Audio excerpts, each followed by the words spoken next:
Good evening, friends. You are most welcome to Think Guys channel. Today we are going to discuss Ghatna Chakra Drishti, in which we are going to discuss 1 year's current affairs for UPSC and UPPSC. Let us begin the topic. Barbados विश्व का नवीनतम गणराज्य। Barbados दक्षिण पूर्व Caribbean सागर में स्थित एक छोटा सा द्वीपीय देश है। इसकी राजधानी ब्रिजटाउन है। इसके उत्तर में सेंट लूसिया, पश्चिम में Saint Vincent and the Grenadines, Saint Vincents and the Grenadines, तथा दक्षिण में ट्रिनिदाद और टोबैगो स्थित है। बारबाडोस 1625 ईस्वी में ब्रिटिश उपनिवेश बना था, कॉलोनी बना था ब्रिटेन की। 30 नवंबर 1966 को बारबाडोस को ब्रिटेन से स्वतंत्रता मिली, तो फ्रीडम मिल गई इसे। ध्यातव्य है कि ब्रिटेन से स्वतंत्रता प्राप्त करने के बाद 1966 में यह राष्ट्रमंडल कॉमनवेल्थ का सदस्य बना था। बारबाडोस कैरेबियन समुदाय, कैरेबियन कम्युनिटी कैरिकॉम का अंग है, जिसका गठन 1973 में किया गया था। CARICOM, कैरिकॉम, कैरेबियन कम्युनिटी कहलाती है।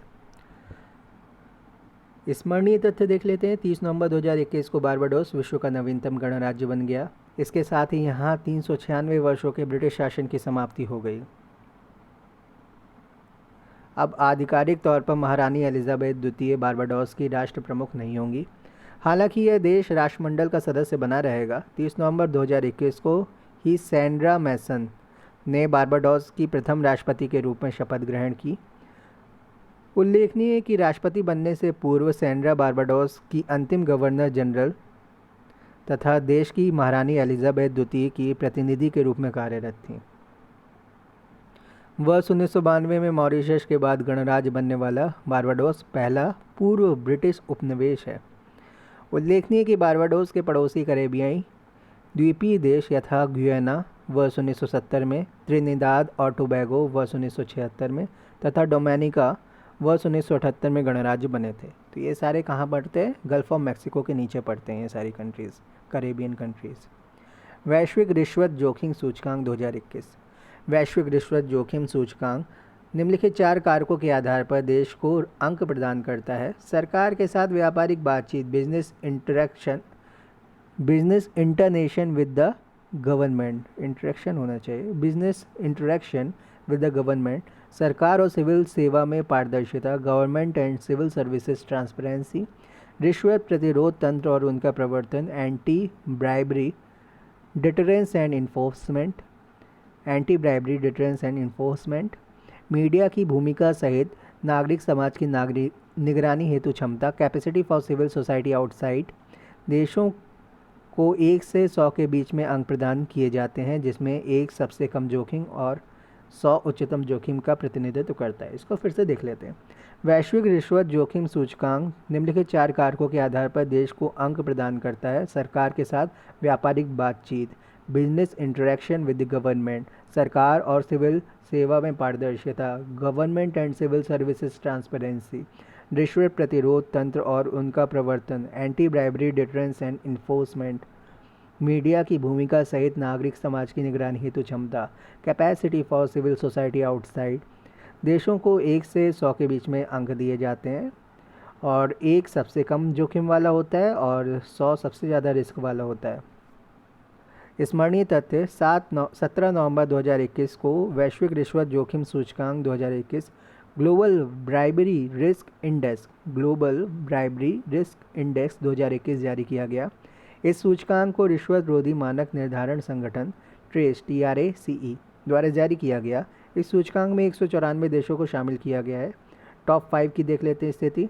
रैंक 1 पर डेनमार्क था, स्कोर 2 पे नॉर्वे, स्कोर 5, 3 पे स्वीडन, स्कोर 7, 4 पे फिनलैंड, स्कोर 7, 5 पे न्यूजीलैंड, स्कोर 8। ब्रिक्स देशों की पोजीशन देख लेते हैं। 91 पर ब्राज़ील, 47 स्कोर, 134 पर रशिया, 55 स्कोर, 82 पर इंडिया, 44 स्कोर, 135 पर चाइना, 56 स्कोर एंड 59 पर साउथ अफ्रीका, 39 स्कोर। लेगाटम समृद्धि सूचकांक 2021। विश्व के विभिन्न देशों में समृद्धि के स्तरों की तुलना हेतु एक अंतर्राष्ट्रीय गैर सरकारी संगठन लेगाटम इंस्टीट्यूट द्वारा प्रतिवर्ष लेगाटम समृद्धि सूचकांक लेगाटम प्रॉस्पेरिटी इंडेक्स जारी किया जाता है। उल्लेखनीय है कि लेगाटम इंस्टीट्यूट लंदन स्थित लेगाटम कंपनी समूह के अंतर्गत एक स्वतंत्र संगठन है जो वैश्विक समृद्धि एवं मानव स्वतंत्रता के विस्तार को बढ़ावा देता है। स्मरणीय तथ्य, हाल ही में लेगाटम इंस्टीट्यूट द्वारा लेगाटम समृद्धि सूचकांक 2021 जारी किया गया। इस सूचकांक का 15वां संस्करण है। यह विश्व समृद्धि सूचकांक में 7 क्षेत्रों रीजन्स के 167 देशों को रैंक प्रदान की गई है। यह 167 देश विश्व की 99.4% आबादी को समाहित करते हैं। समृद्धि सूचकांक 3 कार्य क्षेत्रों डोमेन्स 3 डोमेन्स में काम करता है। 12 स्तंभों पिलर्स होते हैं इसमें, 67 तत्व एलिमेंट्स हैं और 300 संकेतक इंडिकेटर्स पर आधारित है। समृद्धि सूचकांक 3 कार्य क्षेत्रों डोमेन्स, 12 स्तंभों पिलर्स, 67 तत्वों एलिमेंट्स और 300 संकेतकों इंडिकेटर्स पर आधारित है। वर्ष 2021 के विश्व समृद्धि सूचकांक में डेनमार्क को पहला स्थान मिला है। डेनमार्क 2021 में पहले पर, नॉर्वे दूसरे पर, स्वीडन तीसरे पर, फिनलैंड चौथे पर, स्विट्जरलैंड 5वें पर। लेगाटम समृद्धि सूचकांक 2021 में भारत एशिया प्रशांत क्षेत्र में शामिल है तथा इसे रैंकिंग में 101वां स्थान प्राप्त हुआ है, जबकि वर्ष 2020 में ये 103वें स्थान पर था। सूचकांक के अनुसार वर्ष 2021 में उत्तरी अमेरिका विश्व का सबसे या सर्वाधिक समृद्ध क्षेत्र है। जलवायु परिवर्तन प्रदर्शन सूचकांक 2022। जलवायु परिवर्तन प्रदर्शन सूचकांक CCPI climate change performance index अंतर्राष्ट्रीय जलवायु परिवर्तन नीति में पारदर्शिता को बढ़ाने का एक स्वतंत्र साधन है। यह विभिन्न देशों के जलवायु संरक्षण संबंधी प्रयासों का तुलनात्मक अध्ययन प्रस्तुत करता है। इस सूची का प्रकाशन वार्षिक रूप से वर्ष 2005 से किया जा रहा है। इस सूचकांक के तहत 60 देशों और यूरोपीय संघ के जलवायु संरक्षण में प्रदर्शन का मूल्यांकन एवं तुलनात्मक अध्ययन प्रस्तुत किया गया है। ध्यातव्य है कि EU, यूरोपियन यूनियन तथा 60 अन्य देश संयुक्त रूप से संपूर्ण विश्व के लगभग 92% ग्रीन हाउस गैस उत्सर्जनों के लिए उत्तरदायी हैं। स्मरणीय तथ्य, 9 नवंबर 2021 को COP26 कॉन्फ्रेंस ऑफ पार्टीज के दौरान German watch, climate action network, CAN climate action network तथा न्यू क्लाइमेट इंस्टीट्यूट द्वारा संयुक्त रूप से जलवायु परिवर्तन प्रदर्शन सूचकांक CCPI climate change performance index 2022 जारी किया गया। तो कौन कौन है COP26 में? ग्रीन वॉच है, क्लाइमेट एक्शन नेटवर्क है, न्यू क्लाइमेट इंस्टीट्यूट है और क्लाइमेट चेंज परफॉर्मेंस इंडेक्स इसी के आधार पर है। यह इस सूचकांक का 17वां संस्करण है। यह सूचकांक 4 श्रेणियों में विभक्त 14 संकेतकों में देश के समग्र प्रदर्शन के आधार पर जारी किया जाता है। ये 4 श्रेणियां निम्नलिखित हैं। ग्रीन हाउस गैस उत्सर्जन, emission of green house gases, कुल स्कोर 40% है। कुल स्कोर का ये 40% है टोटल स्कोर का। नवीकरणीय ऊर्जा, रिन्यूएबल एनर्जी, कुल स्कोर का 20% है। ऊर्जा उपयोग, यूज़ ऑफ एनर्जी, कुल स्कोर का 20% है। जलवायु नीति, क्लाइमेट पॉलिसी, कुल स्कोर का 20% है। CCPI 2022 में शीर्ष 3 स्थानों में कोई भी देश अपना स्थान नहीं बना सका। शीर्ष 3 स्थानों पर किसी भी देश को इसलिए नहीं स्थान मिला या दिया गया क्योंकि पेरिस समझौते के लागू होने के बाद भी किसी देश द्वारा जलवायु परिवर्तन के खतरनाक प्रभावों की रोकथाम हेतु पर्याप्त कदम नहीं उठाए गए हैं।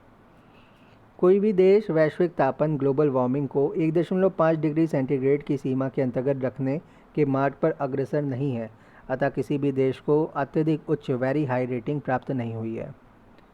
डेनमार्क ने CCPI 2022 में सर्वोच्च रैंक पाने वाले देशों के रूप में चौथा स्थान 76.67 हासिल किया है, तो इसका मतलब पहले नंबर पर होगा ये। कजाकिस्तान स्कोर 19.23 को सूचकांक में अंतिम 64वां स्थान मिला है। कजाकिस्तान सबसे बैड परफॉर्मेंस करने वाला देश है। जलवायु परिवर्तन प्रदर्शन सूचकांक 2022 में भारत को 10वां स्थान 69.20 स्कोर प्राप्त हुआ है, तो 3 कम कर दो तो 7वें स्थान पर भारत है। भारत वर्ष 2020 की रिपोर्ट में 9वें स्थान पर, लगभग अगर इसमें 3 कम कर दें तो 6वें स्थान पर था। तो भारत 2020 की रिपोर्ट में 9वें स्थान पर, वर्ष 2021 में 10वें स्थान पर था। तो अभी भी कौन से स्थान पर है? 10वें पर है 2022 में भी। CCPI 2022 शीर्ष देश, चौथे पर डेनमार्क 76.67, 5वें पर स्वीडन 74.22, छठे पर नॉर्वे 73.29, 7वें पर UK 73.09, 8वें पर मोरक्को 71.60, 9वें पर चिली 69.51, 10वें पे इंडिया 69.20। वैश्विक ड्रग नीति सूचकांक 2021।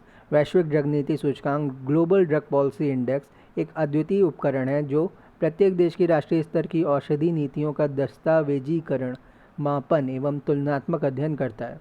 मानवाधिकारों, स्वास्थ्य तथा विकास से संबंधित संयुक्त राष्ट्र के सिद्धांतों के अनुरूप देशों की औषधि नीतियों एवं उनके कार्यान्वयन के आधार पर देशों को रैंकिंग प्रदान की जाती है। स्मरणीय तथ्य: 8 नवंबर 2021 को हार्म रिडक्शन कंसोर्टियम द्वारा वैश्विक ड्रग नीति सूचकांक 2021 जारी किया गया। 5 आयामों डायमेंशंस में विस्तृत 75 नीतिगत संकेतकों पॉलिसी इंडिकेटर्स के आधार पर इस सूचकांक का निर्माण किया गया है। यह सूचकांक विश्व के लगभग सभी क्षेत्रों में फैले हुए 30 देशों के प्रदर्शन का मूल्यांकन करता है। इस रैंकिंग में शीर्ष 5 देश क्रमशः Norway, New Zealand, Portuguese, United kingdom और ऑस्ट्रेलिया हैं। विदित हो कि इस सूचकांक में भारत की रैंकिंग कुल 30 देशों में 18वीं रही है। श्रीनगर यूनेस्को के रचनात्मक शहरों के नेटवर्क में शामिल। यूनेस्को के रचनात्मक शहर network UCCN UNESCO creative cities network को वर्ष 2004 में लॉन्च किया गया था। इसका उद्देश्य ऐसे शहरों के मध्य सहयोग को बढ़ावा देना जिन्होंने अपने सतत शहरी विकास के लिए रचनात्मक क्रिएटिविटी को एक रणनीतिक घटक के रूप में मान्यता प्रदान की है। यूनेस्को रचनात्मक शहर नेटवर्क में निम्न 7 रचनात्मक क्षेत्रों को शामिल किया गया है। पहला हस्तशिल्प एवं लोक कलाएँ, दूसरा डिज़ाइन, तीसरा फिल्म, चौथा पाक कला, पाँचवां साहित्य, छठा मीडिया आर्ट और सातवां संगीत। स्मरणीय तथ्य: 8 नवंबर 2021 को यूनेस्को ने विश्व भर के 49 नए शहरों को रचनात्मक शहर नेटवर्क में शामिल किया। अब इस नेटवर्क में कुल 90 देशों के 295 शहर हो गए हैं, जिसमें से भारत के 6 शहर शामिल हैं। 8 नवंबर 2021 को यूनेस्को की घोषणा के अनुसार श्रीनगर यूनेस्को के रचनात्मक शहरों के नेटवर्क में शामिल हो गया है। इसे शिल्प और लोक कलाओं का एक रचनात्मक शहर नामित किया गया है। यूनेस्को के रचनात्मक शहरों के नेटवर्क में शामिल होने वाला यह भारत का 6ठा शहर है। इसके पूर्व मुंबई, चेन्नई, हैदराबाद, वाराणसी, जयपुर को यह दर्जा मिला है। तो आप मोस्ट डेवलप्ड सिटीज़ देख सकते हैं। मुंबई महाराष्ट्र की कैपिटल, तमिलनाडु की कैपिटल चेन्नई, तेलंगाना की कैपिटल हैदराबाद, वाराणसी उत्तर प्रदेश में है और जयपुर राजस्थान की कैपिटल। मुंबई को फिल्म के क्षेत्र में जबकि हैदराबाद को पाक कला के क्षेत्र में यूनेस्को के रचनात्मक शहरों के नेटवर्क में शामिल किया गया था। 31 अक्टूबर 2017 को चेन्नई को उसकी समृद्ध संगीत परंपरा, शास्त्रीय संगीत की दक्षिणी भारतीय शैली के लिए यह दर्जा प्रदान किया गया है। जयपुर का चयन हस्तशिल्प एवं लोक कला, क्राफ्ट एंड फोक आर्ट तथा वाराणसी का चयन संगीत, म्यूजिक की श्रेणी में किया गया है। QS Asia universities ranking 2022। British company QS means Quacquarelli Symonds द्वारा QS Asia universities ranking QS Asia universities ranking का प्रकाशन वर्ष 2009 से वार्षिक आधार पर किया जाता है। यह रैंकिंग प्रत्येक वर्ष एशिया के शीर्ष विश्वविद्यालयों पर प्रकाश डालती है। स्मरणीय तथ्य: 2 नवंबर 2021 को QS एशिया यूनिवर्सिटीज़ रैंकिंग 2022 का 14वां संस्करण जारी किया गया। इस रैंकिंग में विश्व भर के कुल 18 देशों के 686 संस्थानों को शामिल किया गया है। इस रैंकिंग में सबसे ज़्यादा विश्वविद्यालय चाइना, मुख्य भूमि 126 के हैं। तो चाइना के मेनलैंड चाइना की बात कर रहे हैं यहाँ पे। ताइवान को इंक्लूड नहीं कर रहे हैं, हांगकांग, मकाओ को इंक्लूड नहीं कर रहे हैं, और जहाँ तक अगर तिब्बत और जिंगजियांग को इंक्लूड कर रहे हैं कि नहीं कर रहे हैं ये नहीं पता। तो मेनलैंड चाइना में 126 हैं सबसे ज़्यादा यूनिवर्सिटीज़। इस दृष्टि से 116 विश्वविद्यालयों के साथ भारत दूसरे स्थान पर है। और रैंकिंग में सबसे अधिक विश्वविद्यालय वाले शीर्ष 5 देशों की सूची: China mainland 126 universities, India 116 universities, Japan 108 universities, south Korea 88 universities, Pakistan 47 universities. National university of Singapore NUS लगातार 4थे वर्ष एशिया का सर्वश्रेष्ठ विश्वविद्यालय रहा। भारतीय रैंकिंग देख लेते हैं। पहले नंबर पे एशियाई रैंक में 42 नंबर पे IIT बॉम्बे महाराष्ट्र, दूसरी रैंकिंग पर भारत की, और एशिया की 45 रैंकिंग पर IIT दिल्ली, तीसरी रैंकिंग पर भारत की और 54 रैंकिंग पर एशिया की IIT मद्रास तमिलनाडु, चौथी ranking India, 56 ranking Asia IIT Bengaluru Karnataka, और 5वीं रैंकिंग इंडिया और 60वीं ranking Asia IIT Kharagpur West Bengal. Times Higher Education विश्व प्रतिष्ठा रैंकिंग 2021। शिक्षाविद समुदाय के सर्वेक्षणों के आधार पर टाइम्स हायर एजुकेशन विश्व प्रतिष्ठा रैंकिंग वर्ल्ड रेपुटेशन रैंकिंग सर्वप्रथम वर्ष 2011 में प्रकाशित की गई थी। इसके तहत वैश्विक प्रतिष्ठा के आधार पर वैश्विक विश्वविद्यालयों की रैंकिंग की जाती रही है। स्मरणीय तथ्य 27 अक्टूबर 2021 को टाइम्स हायर एजुकेशन ने विश्व प्रतिष्ठा रैंकिंग 2021 को जारी किया। यह इस रैंकिंग का 11वां संस्करण है। यह रैंकिंग नवंबर 2020 से फरवरी 2021 के मध्य किए गए सर्वेक्षण के आधार पर है। वर्ष 2021 के रैंकिंग में 29 क्षेत्रों टेरिटरीज के 202 विश्वविद्यालयों को शामिल किया गया है। इस रैंकिंग में संयुक्त राज्य अमेरिका USA के सर्वाधिक विश्वविद्यालय 57 शामिल हैं। USA का हार्वर्ड यूनिवर्सिटी लगातार 11वीं बार टॉप स्थान पर है। चाइना का सिंघुआ विश्वविद्यालय एशिया का एकमात्र संस्थान है जो टॉप 10 में शामिल है। वर्ष 2021 की रैंकिंग में भारत के 4 संस्थान शामिल हैं। भारतीय विज्ञान संस्थान IISc बंगलुरु 91 से 100 रैंक समूह में शीर्ष 100 में शामिल होने वाला एकमात्र भारतीय संस्थान। इस रैंकिंग में शामिल 3 शीर्ष अन्य भारतीय संस्थान भारतीय प्रौद्योगिकी संस्थान बॉम्बे IIT बॉम्बे 126 से 150 रैंक समूह में, भारतीय प्रौद्योगिकी संस्थान दिल्ली IIT दिल्ली 176 से 200 रैंक समूह में और भारतीय प्रौद्योगिकी संस्थान मद्रास IIT मद्रास 176 से 200 रैंक समूह में। टॉप 5 जो इंस्टीट्यूशन है वो देख लेते हैं 2021 और 2020 के हिसाब से। तो USA में पहले नंबर पे USA है हार्वर्ड यूनिवर्सिटी 2020-21 दोनों में। दूसरे नंबर पे मैसाचुसेट्स प्रौद्योगिकी संस्थान MIT USA का है, दूसरे में 2020 और 2021 दोनों में। तीसरे में ऑक्सफोर्ड यूनिवर्सिटी UK की थी 2021 में और 5वें नंबर पे थी ये 2020 में। चौथे पे स्टैनफोर्ड यूनिवर्सिटी USA की चौथे नंबर पे 2021 में थी और तीसरे पर 2020 में थी। कैम्ब्रिज यूनिवर्सिटी UK की 5वें नंबर पे 2021 में थी और चौथे पे 2020 में थी। रूल ऑफ लॉ इंडेक्स 2021 वर्ष 2008 से rule of law index world justice project द्वारा प्रकाशित किया जा रहा है। वर्ष 2021 का रूल ऑफ लॉ इंडेक्स इस रिपोर्ट का 12वां संस्करण है। स्मरणीय था 14 अक्टूबर 2021 को the world justice project WJP द्वारा रूल ऑफ लॉ इंडेक्स 2021 जारी किया गया। यह सूचकांक विश्व के 139 देशों में कानून के शासन रूल ऑफ लॉ का मूल्यांकन करता है। इस सूचकांक में देशों के प्रदर्शन का मूल्यांकन निम्नलिखित 8 कारकों फैक्टर्स में विभक्त 44 संकेतकों के आधार पर किया गया है। सरकारी शक्तियों पर अवरोध, कंस्ट्रेंट्स ऑन गवर्नमेंट पावर्स, भ्रष्टाचार की अनुपस्थिति, एब्सेंस ऑफ करप्शन, खुली सरकार ओपन गवर्नमेंट, मौलिक अधिकार फंडामेंटल राइट्स, आदेश एवं सुरक्षा ऑर्डर एंड सिक्योरिटी, नियामक प्रवर्तन रेगुलेटरी इन्फोर्समेंट, नागरिक न्याय सिविल जस्टिस, आपराधिक न्याय क्रिमिनल जस्टिस। सूचकांक के अनुसार 2021 में डेनमार्क, नॉर्वे एवं फिनलैंड क्रमशः पहले, दूसरे और तीसरे स्थान पर हैं। तो डेनमार्क पहला, नॉर्वे दूसरा, फिनलैंड तीसरा। सूचकांक में शामिल 6 दक्षिण एशियाई देशों में नेपाल 70वां, श्रीलंका 76वां, उसके बाद भारत 79th रैंकिंग के साथ तीसरे स्थान पर है। भारत का वर्ष 2021 में 79th स्थान है।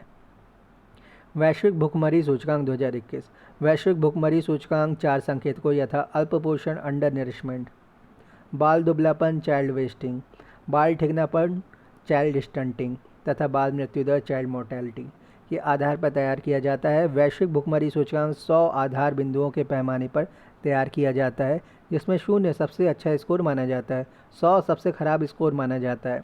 स्पष्ट है कि यदि किसी देश का GHI global hunger index score 0 है तो इसका अर्थ है कि वहाँ कोई भूखा नहीं है, जबकि GHI इसका स्कोर ग्लोबल हंगर इंडेक्स का स्कोर 100 है तो देश में सभी भुखमरी के शिकार हैं। स्मरणीय तथ्य देख लेते हैं 14 अक्टूबर 2021 को कंसर्न्स वर्ल्ड वाइड तथा वेल्थ हंगर हेल्थ द्वारा संयुक्त रूप से वैश्विक भुखमरी सूचकांक 2021 जारी किया गया। तो GHI विभिन्न संकेतकों में भारत की स्थिति देख लेते हैं। जनसंख्या में अल्पपोषित लोगों की संख्या प्रतिशत में 2011 से 13 में 15% और 2018 से 20 में 15.3%। 5 वर्ष से कम आयु के बच्चों में दुबलापन प्रतिशत में 2010 से 2014 में 15.1%, 2016 से 20 में 17.3%। 5 वर्ष से कम आयु के बच्चों में ठिगनापन प्रतिशत में 2010 से 14 में 38.7% और 2016 से 2020 में 34.7%। 5 वर्ष से कम आयु के बच्चों में मृत्यु दर मॉर्टेलिटी रेट प्रतिशत में 2012 में 5.2%, 2019 में 3.4%। यह इस सूचकांक का 16वां संस्करण है, 16वां वार्षिक संस्करण। वर्ष 2021 की रिपोर्ट संघर्ष की स्थिति में भूख और भोजन व्यवस्था, hunger and food systems in conflict settings विषय पर केंद्रित है। क्षेत्रीय स्तर पर देखा जाए तो वर्ष 2021 में विश्व में Africa south of the Sahara का GHI स्कोर सर्वाधिक 27.1 है, जबकि इसके बाद दक्षिण एशिया GHI स्कोर 26.1 का स्थान है। ये स्कोर इन क्षेत्रों में भुखमरी की गंभीर सीरियस स्थिति को प्रदर्शित करते हैं।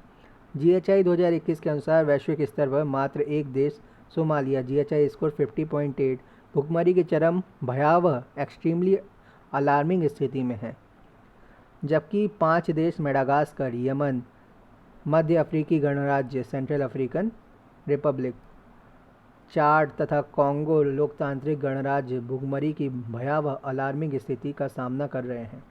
4 और देश यथा बुरुंडी कोमोरोस, साउथ सुडान तथा सीरिया को अनंतिम प्रोविजनल रूप से भुखमरी की भयावह स्थिति में वर्गीकृत किया गया है। ग्लोबल हंगर इंडेक्स 2021 के अनुसार सोमालिया में अल्पपोषण अंडर नरिशमेंट की दर सर्वाधिक 59.5% है। 5 वर्ष से कम आयु के बच्चों में ठिगनापन स्टंटिंग के मामले बुरुंडी में सर्वाधिक 54% है। 54% बुरुंडी में स्टंटिंग के मामले में ठिगनापन रह जाता है। 5 वर्ष से कम आयु के बच्चों में दुबलापन वेस्टिंग के सर्वाधिक मामले भारत में 17.3% दर्ज किए गए हैं। 5 वर्ष से कम आयु के बच्चों की मृत्यु दर नाइजीरिया एवं सोमालिया में सर्वाधिक 11.7 दर्ज की गई है। वैश्विक भुखमरी सूचकांक 2021 में भारत की रैंकिंग 121 है। GHI स्कोर 27.5 है। स्पष्ट है कि GHI 2021 में भारत का स्कोर यहाँ भुखमरी की गंभीर स्थिति को प्रदर्शित करता है। ज्ञातव्य कि वर्ष 2020 में भारत की 94 रैंक कुल 107 देशों में प्राप्त हुई थी। तो बेसिकली अभी गवर्नमेंट ऑफ इंडिया तो कहती है कि यहाँ पे देश में कोई भी भूखा नहीं सोता है और PDS सिस्टम भी भारत सरकार दे रही है सबको। तो ये रिपोर्ट कहीं कुछ हद तक बाइस्ड लगती है और इतनी लार्ज पॉपुलेशन है तो थोड़ी बहुत तो भुखमरी होगी ही, लेकिन इतनी स्थिति ख़राब नहीं जितनी यहाँ पे दिखाई गई है। वैश्विक खाद्य सुरक्षा सूचकांक 2021। वैश्विक खाद्य सुरक्षा सूचकांक GFSI global food security index विकसित एवं विकासशील देशों में खाद्य सुरक्षा की स्थिति का मूल्यांकन करने वाला एक प्रमुख साधन है। यह सूचकांक लंदन स्थित इकोनॉमिस्ट इम्पैक्ट द्वारा डिज़ाइन एवं निर्मित तथा कॉर्टेवा एग्री साइंस द्वारा प्रायोजित किया गया है। स्मरणीय तथ्य 12 अक्टूबर 2021 को वैश्विक खाद्य सुरक्षा सूचकांक 2021 जारी किया गया। इस वर्ष के सूचकांक में 113 देशों को शामिल किया गया। यह सूचकांक का 10वां संस्करण है।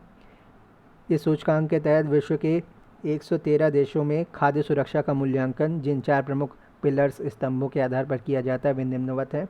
खाद्य सामर्थ्य फूड अफोर्डेबिलिटी, खाद्य उपलब्धता फूड अवेलेबिलिटी, गुणवत्ता एवं सुरक्षा क्वालिटी एंड सेफ्टी, प्राकृतिक संसाधन एवं लचीलापन natural resources and resilience. GFSI 2021 top 5 countries. पहले पे आयरलैंड 84 स्कोर, दूसरे पे ऑस्ट्रिया 81.3 स्कोर, तीसरे पे यूनाइटेड किंगडम 81 स्कोर, चौथे पे फिनलैंड 80.9 स्कोर, पाँचवें पे स्विट्ज़रलैंड 80.4 स्कोर। GFSI 2021 में भारत 57.2 के समग्र स्कोर के साथ 71st रैंक पर रहा, 71वें स्थान पर रहा। प्रकृति और लोगों के बीच उच्च आकांक्षा गठबंधन। प्रकृति और लोगों के लिए उच्च आकांक्षा गठबंधन विश्व के 75 से अधिक देशों का एक अंतर सरकारी समूह है। इंटर गवर्नमेंटल पैनल है, समूह है, ग्रुप कह सकते हैं इसे। इस गठबंधन को 11 जनवरी 2021 को पेरिस में संपन्न हुए वन प्लैनेट समिट के दौरान लॉन्च किया गया। स्मरणीय तथ्य 7 अक्टूबर 2021 को भारत आधिकारिक तौर पर प्रकृति और लोगों के लिए उच्च आकांक्षा गठबंधन high ambition कोalition HAC for nature and people में शामिल हुआ।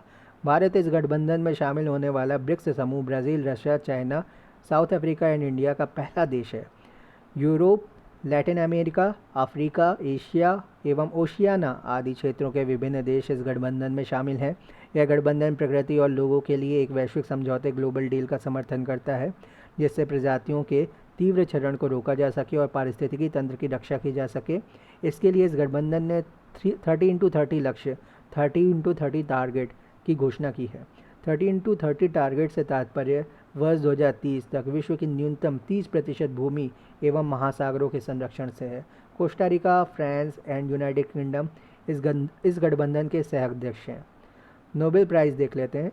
21 अक्टूबर 1833 को स्टॉकहोम में जन्मे 21 अक्टूबर 1833 को स्टॉकहोम में जन्मे स्वीडिश आविष्कारक एवं उद्यमी एल्फ्रेड नोबेल नोबेल पुरस्कार के संस्थापक हैं। एल्फ्रेड नोबेल की वसीयत में उल्लेखित उनकी इच्छा को पूर्ण करने हेतु वर्ष 1900 में एक निजी संस्थान के रूप में नोबेल फाउंडेशन की स्थापना की गई।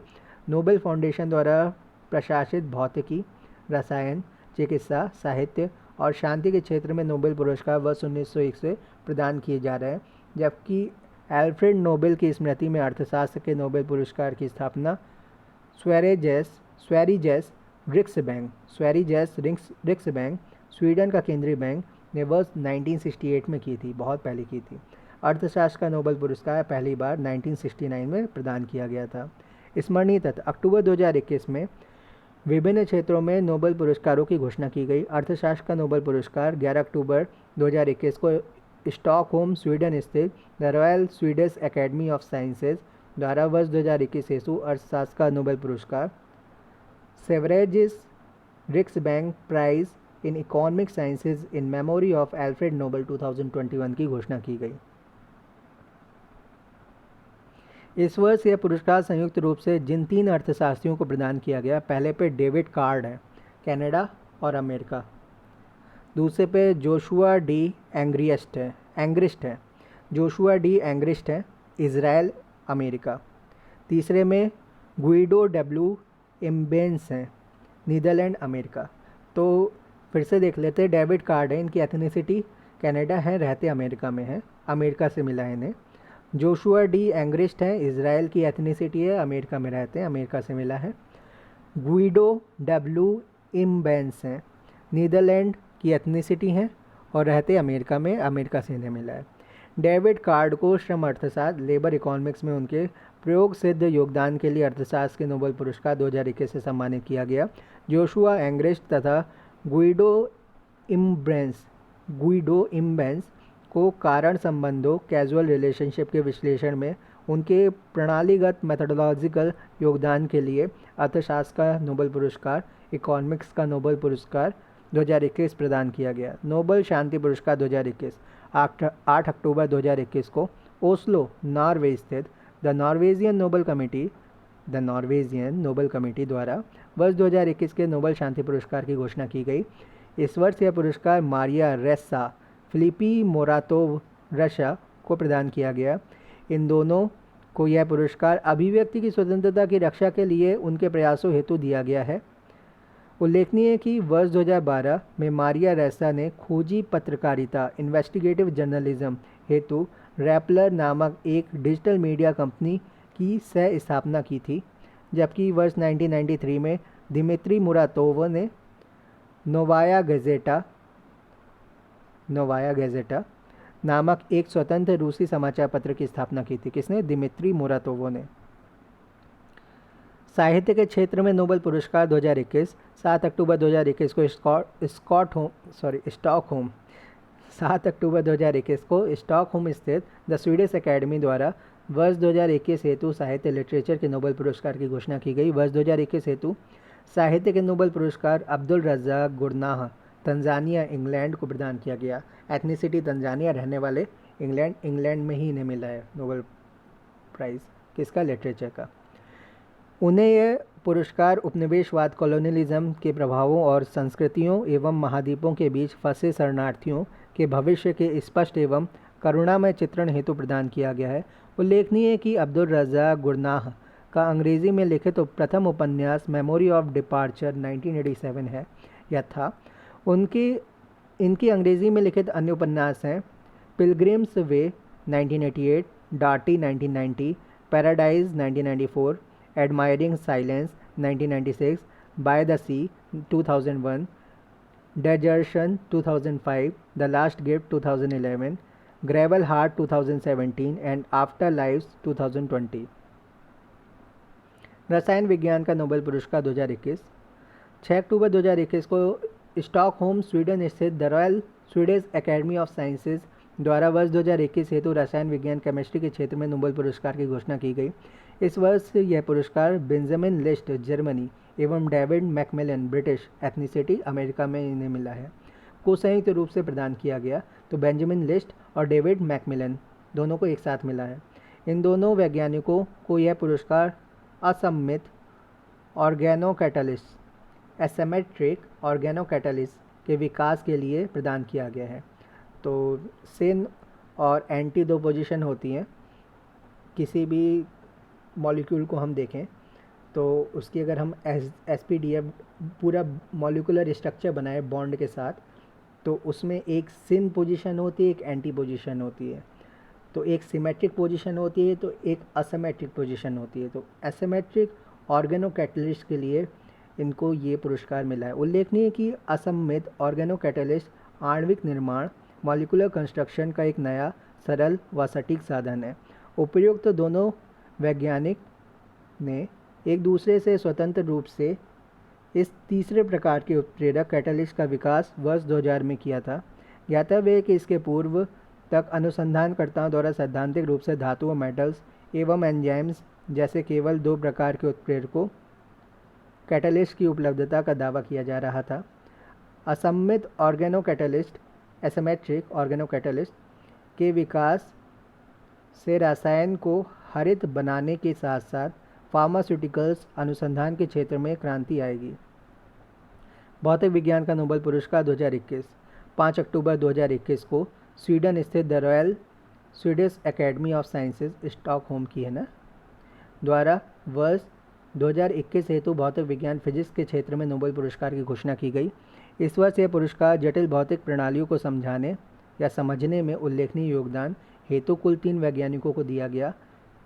स्यूकुरो मनाबे जापानी मूल के अमेरिकी एवं क्लास हैसलमैन जर्मनी को पृथ्वी की जलवायु की भौतिक मॉडलिंग तथा वैश्विक तापमान के विश्वसनीय पूर्वानुमान एवं उसकी परिवर्तनशीलता के मापन हेतु वर्ष 2021 का भौतिक विज्ञान का नोबेल पुरस्कार दिया गया। इन दोनों वैज्ञानिकों को 10 मिलियन स्वीडिश क्रोनर की कुल पुरस्कार राशि का आधा हिस्सा प्रत्येक को 1/4 भाग प्राप्त होगा। भौतिक विज्ञान के नोबेल पुरस्कार 2021 का दूसरा आधा हिस्सा 1/2 भाग जॉर्जियो पारिसी इटली को प्रदान किया गया है। इन्हें परमाणुवीय से ग्रहीय पैमाने तक भौतिक प्रणालियों में विकार, डिसऑर्डर तथा उतार चढ़ाव फ्लक्चुएशन की परस्पर क्रिया की खोज के लिए यह पुरस्कार प्रदान किया गया। अब बात करते हैं चिकित्सा विज्ञान का नोबेल पुरस्कार। 4 अक्टूबर 2021 को the Nobel assembly eight Karolinska institute Sweden द्वारा वर्ष 2021 हेतु मेडिकल साइंस के क्षेत्र में नोबेल पुरस्कार दिया गया। इस वर्ष यह पुरस्कार चिकित्सा क्षेत्र में 2 वैज्ञानिकों को ज्वाइंट वेंचर के रूप में संयुक्त रूप से दिया गया। ये 2 वैज्ञानिक हैं डेविड जूलियस यूएसए के, आर्डम पाटापोशियन लेबनान में जन्मे अमेरिकी। इन दोनों वैज्ञानिकों को तापमान एवं स्पर्श हेतु ग्राहियों रेसेप्टर्स की खोज के लिए यह पुरस्कार प्रदान किया गया। डेविड जूलियस और आर्डम पाटापोशियन का कार्य सोमैटो सेंसेशन नामक क्षेत्र पर केंद्रित था। धन्यवाद।